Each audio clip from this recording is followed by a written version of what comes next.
Hello everyone, my name is Hope. As far as I am concerned, as the movie The Shawshank Redemption taught me, hope is the best thing. My life has been, is, and will always be intertwined with education and hope, because I have gained hope through education, and I strongly believe that education can and should give everyone hope. Hope is the best thing. When I think about the future and an ideal society, words like harmony, freedom, convenience, beauty, multiculturalism, and joy come to mind. But when I look back on my childhood, I see poverty, quarrels, misunderstanding, misery, endless labor, and struggle. What really confused me for a very long time was why my parents didn't support me in pursuing higher education. Why were they so stubborn, narrow-minded, and unaware? The answer is ironically quite simple. They reject education because they did not receive it in the first place. This idea is reflected in Learning to Labor by Paul Willis. In this book, the lads smoked and had sex with girls, and being known to be sexually active was important in their culture, which was patriarchal and sexist and excluded girls. At the same time, centuries of tradition have shaped gender roles, teaching women to care for men and reinforcing unequal expectations. Under such social pressure, my parents sure struggled to recognize the value of education or to support me in pursuing it. Poverty further reinforces this cycle. When a man lives in poverty, it becomes not just a condition but a limiting mindset that shapes his expectations and opportunities. Although I strongly support educational equity, I do not judge those who escape poverty or those who distance themselves from poor people. Ultimately, people cannot be helped if they do not want to be helped. Having grown up in such an environment, I understand how deeply rooted and potentially harmful these values can be. I stand between two worlds. And because of that, I can understand both sides. Now, I have to make a choice. There is no value in remaining where I am without direction. Whether I choose to pursue wealth or not, I recognize that this is a world full of opportunities. If I truly want to succeed, I believe I can achieve it in the end. However, I may also choose a different path. As I have always emphasized, the most important task of being human is to find oneself. Having faced life-threatening situations more than once, I no longer feel a strong desire to pursue wealth or join the rich. To me, wealth often comes with exploitation, and I cannot fully accept that reality. I am both grateful and relieved that my parents never expect me to become a billionaire.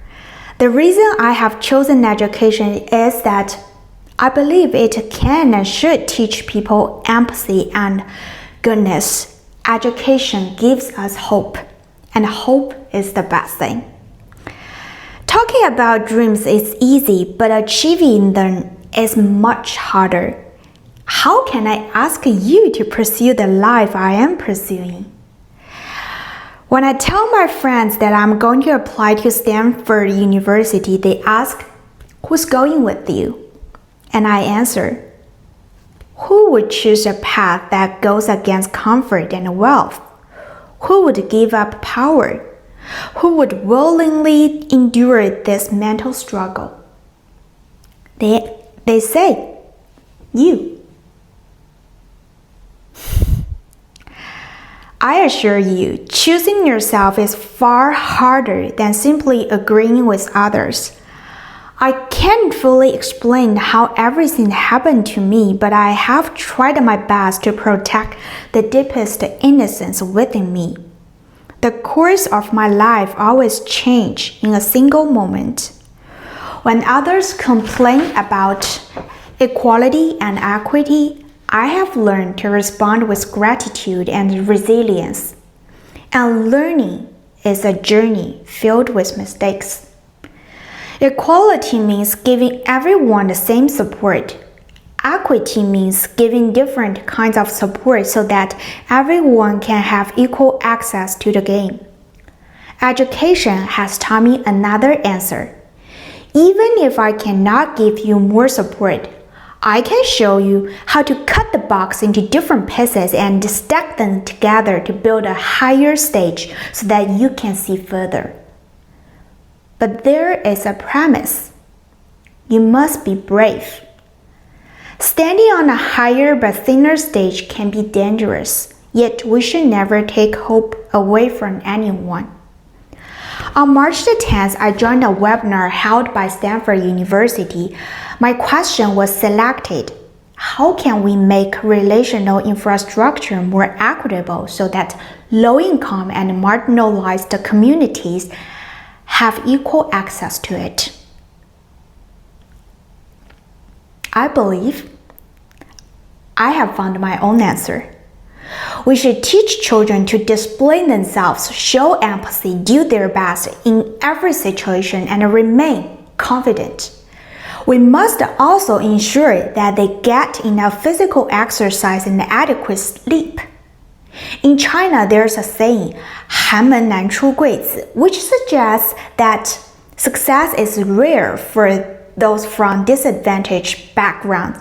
But from my perspective, all human beings are striving for equity. That is why we reject the idea of 三六九等, that people are inherently divided into different ranks.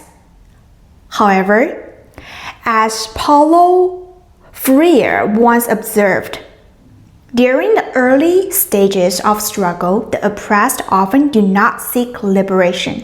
Instead, they tend to become oppressors themselves or sub-oppressors.